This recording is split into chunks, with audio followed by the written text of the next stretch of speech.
My girlfriend and I have never had sex, and it's been almost 5 years. Am I the asshole? Yes, I mean never. Me, 27 male, and my girlfriend, 26 female, have been together for almost 5 years. When the relationship started, I assumed she was being flirty and building the temptation. We were having so much fun going on dates, and I was just excited for the time to come, and it still hasn't come. I've tried to talk to her. I've brought this up hundreds of times. Every time I gently start the conversation, she starts crying and says she feels guilty, and she gets angry at me for always bringing it up.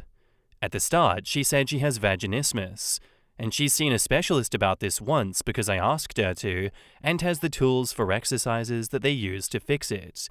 They've been sitting in her bedside drawer ever since.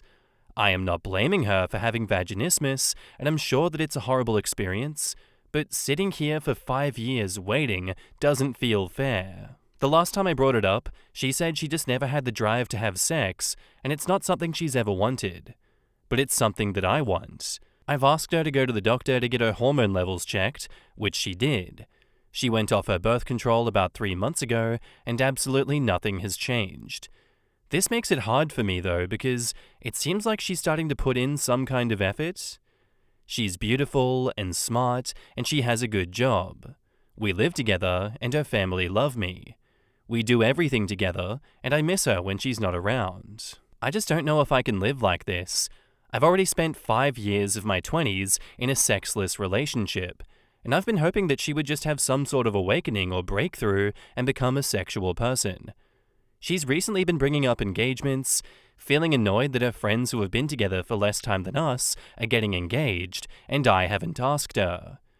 I can't see myself proposing and trapping myself in a life where I never have sex again. Am I the asshole for building resentment toward her and expecting her to change after all this time? What do I do?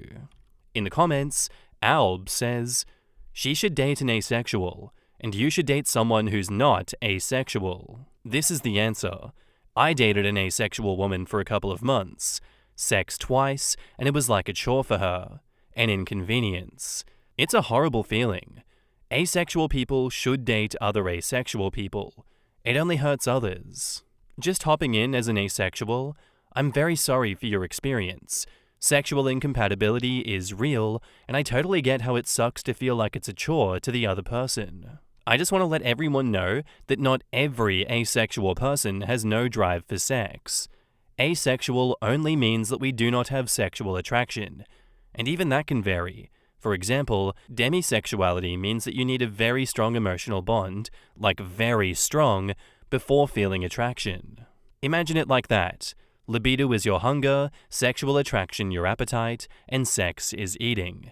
Your experience was that the asexual person forced themselves to eat, but other asexuals might have a very, very slight appetite, or just enjoy the act of eating without having a direct appetite, or they enjoy the feeling of being full, or enjoy seeing their partner that cooked their dinner happy when they eat their food. I just want to say that asexuality is a spectrum, and while a relationship with an asexual can be quite difficult, depending on how the sexuality manifests, isn't automatically impossible or unfair to both partners. Regarding the post, not the asshole.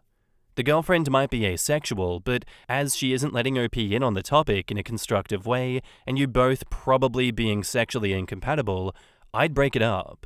You deserve to be talked to, and you have a need to be met.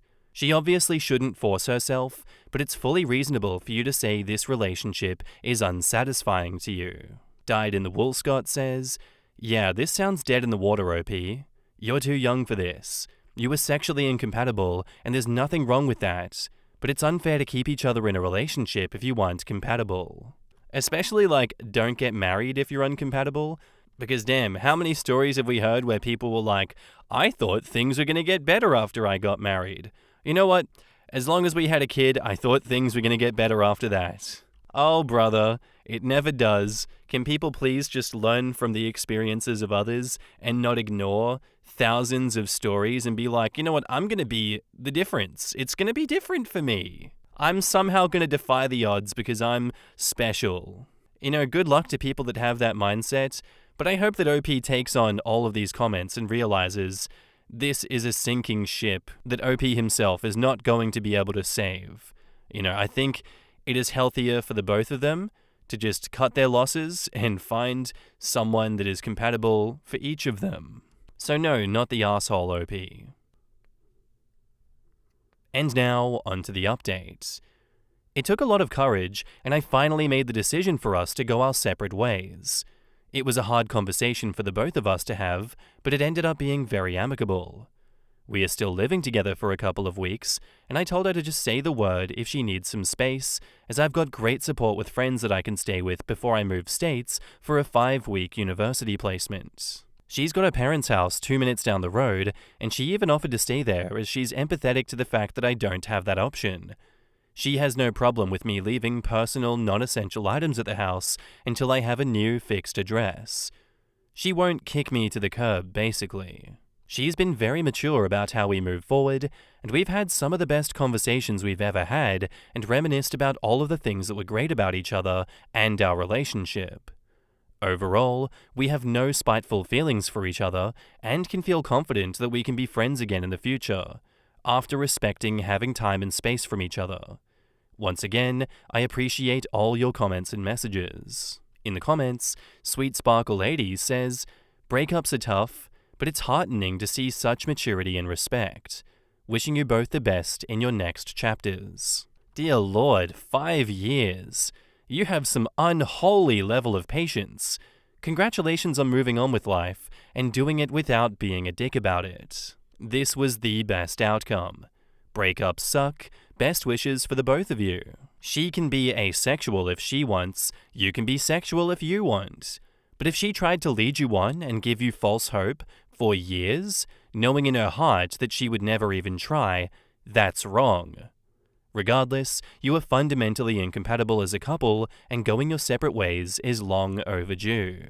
Yeah, look, I'm guilty of glossing over details like that and not covering all points, but I will revisit it. I think that was kind of messed up, that she tried so many different things, and it seems like she wasn't transparent with him. And maybe it's more than it seems like, because the vaginismus thing, she went to a specialist, she had the tools there, and she never even tried. So that was just appeasement, but she wasn't going to go as far as actually committing to the proper therapy. She was just giving OP a half measure of lip service. I think that is categorically wrong. I think that's kind of messed up that she did do that to him. Why did she feel the need to lead him on when she could have just said, "No, I'm not going to go do the therapy. I don't want to have sex"? Why can people not be honest with themselves? Why do they have to lie to themselves and then lie to their partner? I don't like that she did that, but at least she didn't waste 5 more years of his life. That's a good takeaway from this. I'm glad that they did break up. 16 days in between the original post and that is, I'd say a decent time to break up. It wasn't the next day. He had some time to think about that, and I'm glad he did actually go through with it. So thank you, OP, for the story, and good luck going forward. Our next post is by user Husband and Friend, and it's titled, "Hubby of 10 years, 35 male, just told me that he's planned a ski trip to Canada with a family friend, 22 female.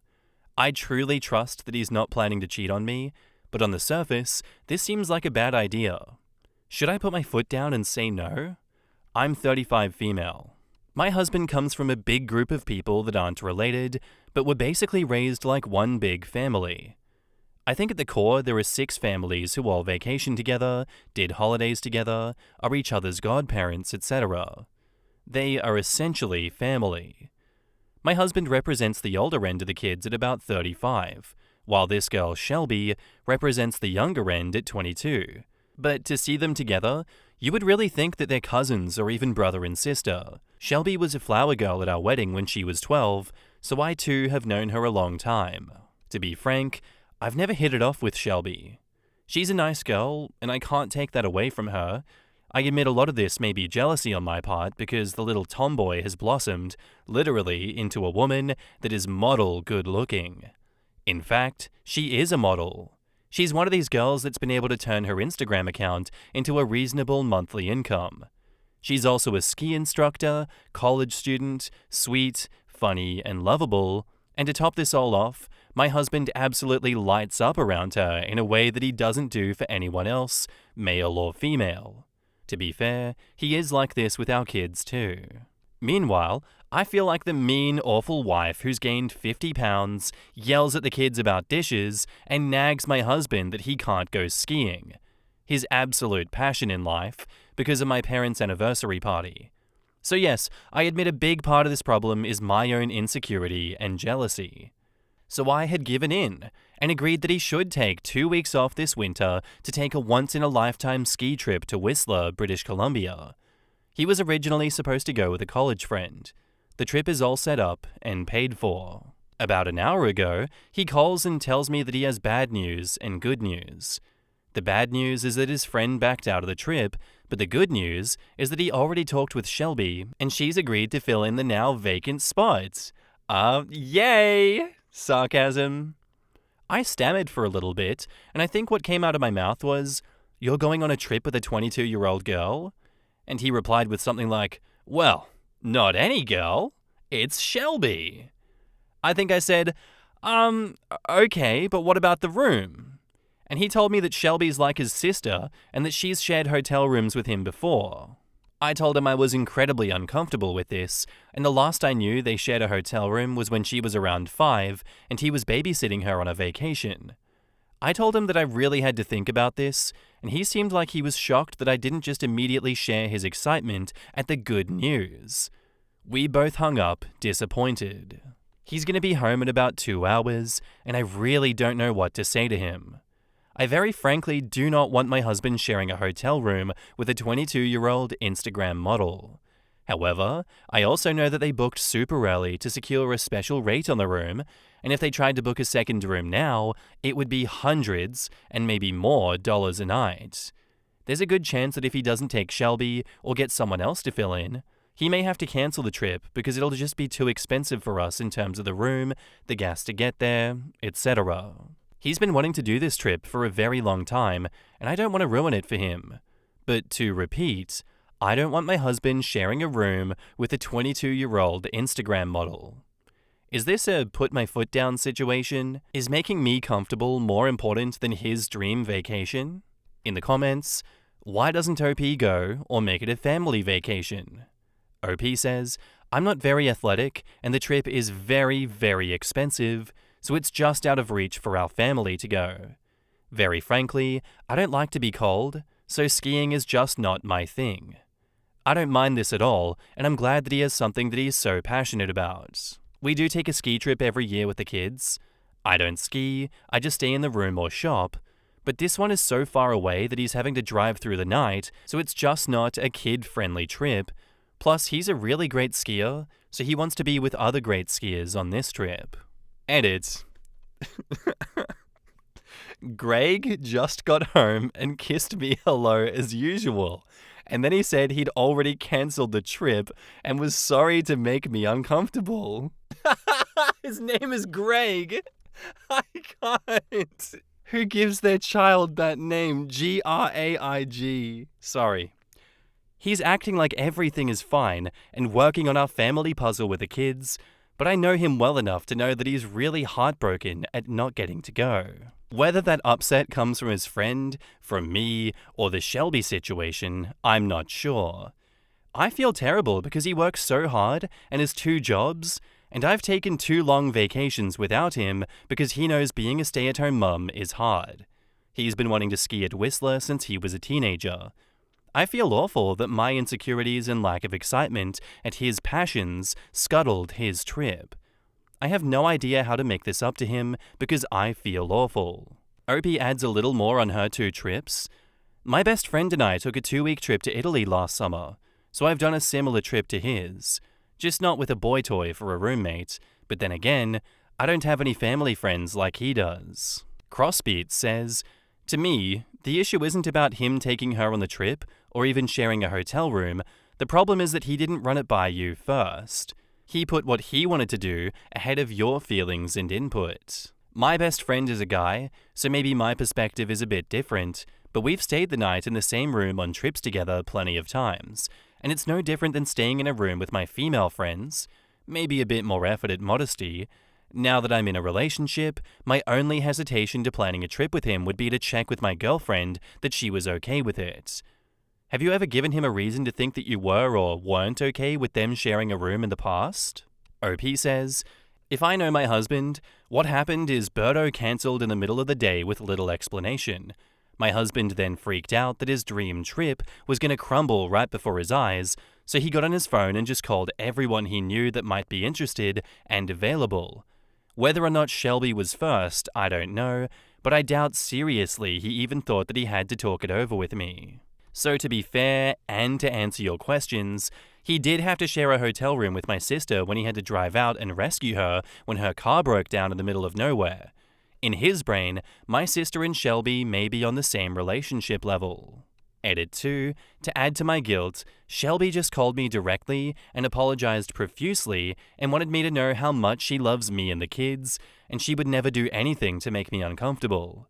No excuses, no blame or anything, just her apologizing to me. Edit 3. I was able to talk to the hotel and managed to just catch a reservation agent before they went home. Not only was I able to get him his original reservation back and the price, I'm dipping into my own girl fund to upgrade them to a suite, so while it's not 2 rooms per se, they now will have a living room with a fold-out bed with a separate bedroom, which will go a long way to help me and my insecurities, because it won't be a typical hotel room with 2 beds right next to each other. I'm telling Greg in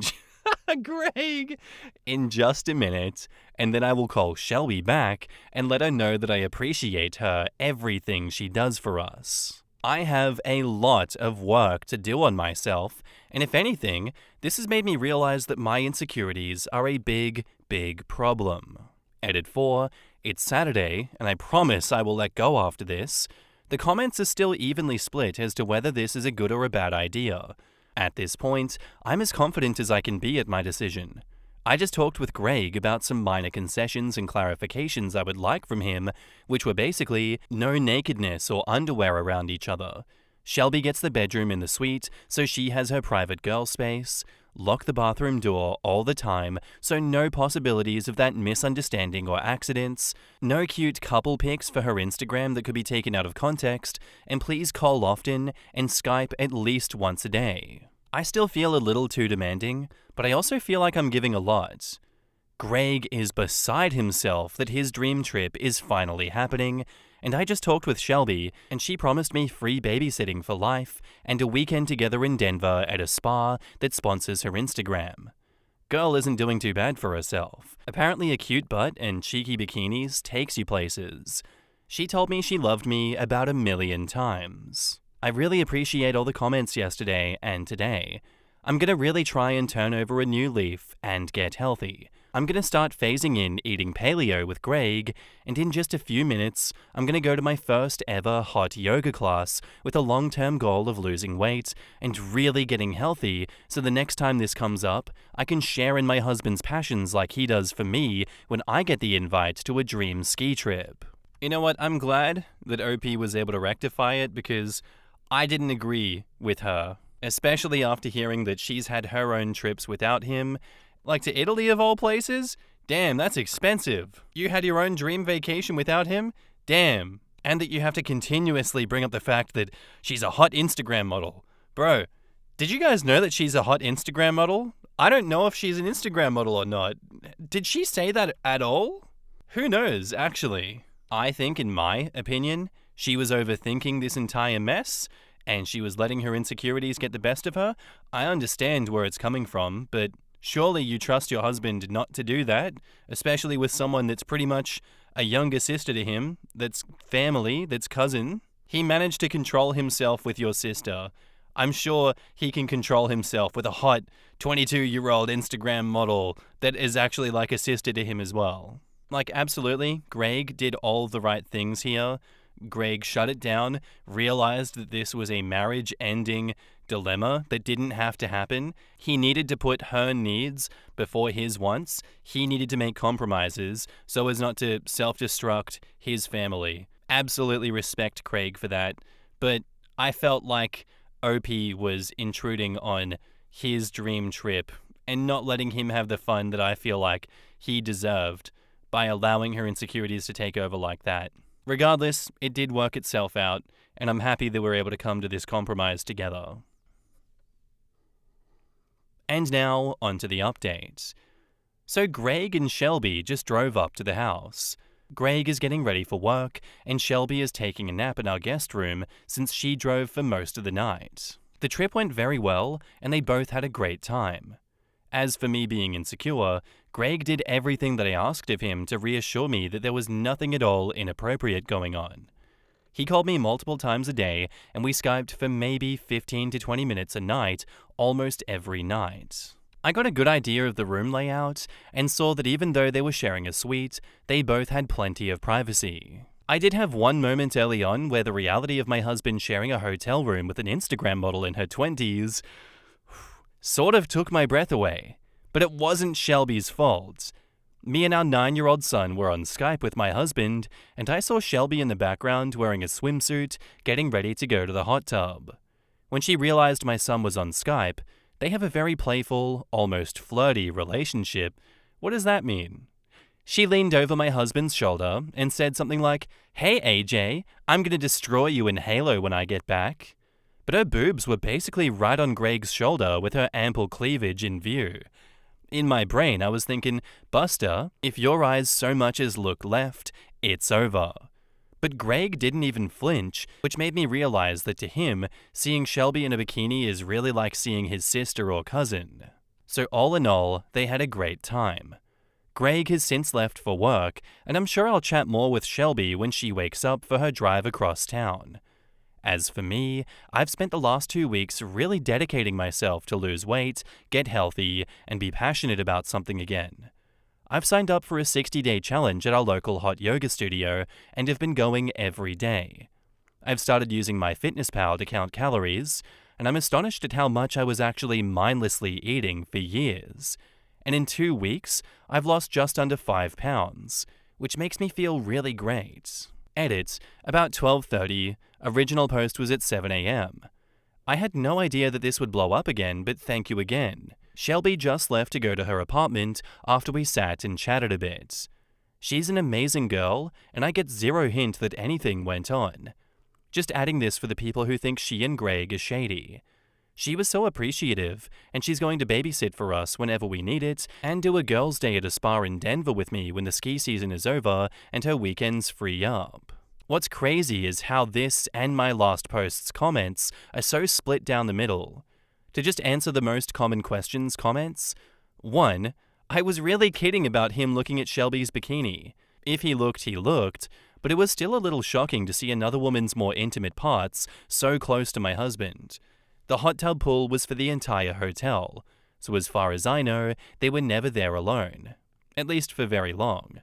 I should add that Shelby had a towel around her waist. 2. I didn't go or have the option to go because we have kids in school, and Greg booked this trip last summer. They were leaving Sunday, and his friend cancelled Friday, so it was far too late to make 2-week childcare plans. He asked Shelby, as opposed to other people from that group of friends, because she's really the only one on his level of skiing. 3. Upgrading to the suite cost me $50 a night extra, which was not cheap, but trying to get 2 rooms would have been an extra $450 a night extra. This was the best compromise I could come up with. 4. I'm still insecure, but I'm working on it. I'm not sure if I need therapy or need to just get something in my life other than kids/husband to look forward to. I was quite in a rut.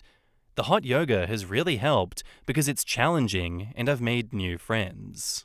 Thank you again for all the comments, the positive and the negative. I'm not a great writer, so the people who like how I handled this will continue to, and the people that didn't like what I did won't. Just trust that I handled this the best way I knew how. To the guys asking for Shelby's Instagram, funny, but no. In the comments, UglyGF says, 1. Greg. And 2. Why the hell would she describe the sibling-like banter between a 22-year-old and her 9-year-old son as flirty? What the hell? OP clearly has some warped views of looking at familial relationships. Fucking ew. I thought their son was 19 until this comment. Brother, ew. Ew, brother, ew. I don't know. I'm not sure I heard enough times how hot the Instagram model was. Maybe OP could mention it a couple more times just to really drive the point home. For real, I came into this post thinking that Greg was going to be another willfully ignorant husband who was going to cheat, and I ended up coming away from it thinking that OP needs therapy. The way she talked about Shelby put a nasty taste in my mouth. You were the only one ogling her breasts, lady. It was the boy toy comment that got me. Just not with a boy toy for a roommate. OP needs therapy for her own insecurities, and they probably need help to make her feel more secure in her own relationship. Yeah, look, she definitely lost a lot more goodwill when she sexualized her 9-year-old son in that way, saying that they have a flirty relationship. Sis, I'm saying this with complete sincerity.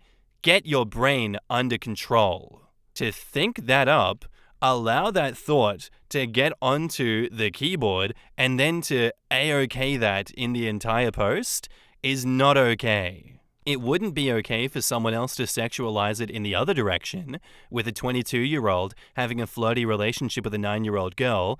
So no, it's not okay in this one, and I do think she needs some therapy. The boy toy comment just adds to it. You know, there's so many points here where you're like, Jesus Christ, please go get some help. And I'm glad that she is working towards that. I very much am. But I'm not going to apologize for being a sour lemon over someone making sick comments like that. That was fucking gross. Don't say that about a 22-year-old and a 9-year-old. Stop it. Get some help.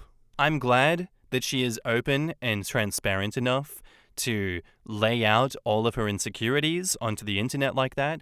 You know, it's a biased third-party source. People can speak their minds on it. We don't have to be nice about these people's feelings. If this huge split community is what led her to go and get help and go get therapy, and it does a world of good for her, then I'd say that Reddit has done its job, and she's achieved what she came to Reddit to achieve. Simple as that. Thank you for the story, OP. Good luck to you and Greg. What a wonderful little name that he has. Who did you give him the name Greg? Why did you give him that name? To keep his identity anonymous? Why did you think of that? I just can't.